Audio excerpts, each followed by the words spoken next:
अल असर Islamic centre Domeli, तहसील सुवावा, जिला Jhelum. Education department से मंजूर शुदा, बेहतरीन रहायश और खाने का इंतज़ाम, हिफ्ज़े कुरान, दरसे निज़ामी, स्कूल एजुकेशन, क्वालिफाइड असातिज़ा की ज़ेरे निगरानी, फ़न खिताबत कोर्स, कंप्यूटर कोर्स, दीनी मदारस, दुनिया में अलूम इस्लामिया और मुसलमानों की दीनी और शरई ज़रूरत के मराकज़ और मुसलमानों की आन बान शान है। इसलिए इनकी तमीर व तरक्की में हिस्सा लेना अहले इस्लाम की इज्तिमाई जिम्मेदारी है। लिहाजा अपने सदक़ात, अतियात, ज़कात और खैरात इन इदारों में जमा करवा कर सवाब दरैन हासिल करें।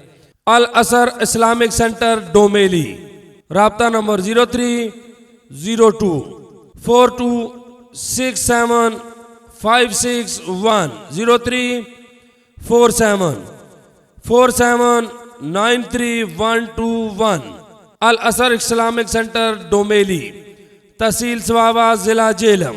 ये देखें कि वो अल्लाह से, उसकी मखलूक से मोहब्बत करता है या नहीं करता। अगर वो बहन की जमीन पे कब्जा करके मस्जिद में जाके तहज्जुद की नमाज पढ़े तो उलाए का हिजबुल्लाह नहीं हो सकता, वो उलाए का हिजबुल शैतान है।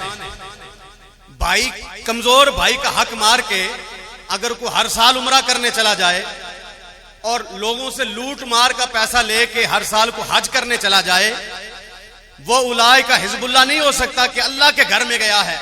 बड़ी मुकद्दस सरजमीन है, बड़ी मुकद्दस सरजमीन है, लेकिन उसी मक्के में अबू जहल भी रहता था, उसी मक्के में अबू लहब भी रहता था, वहीं पे उतबा, शैबा, वलीद और मुगीरा भी रहते थे।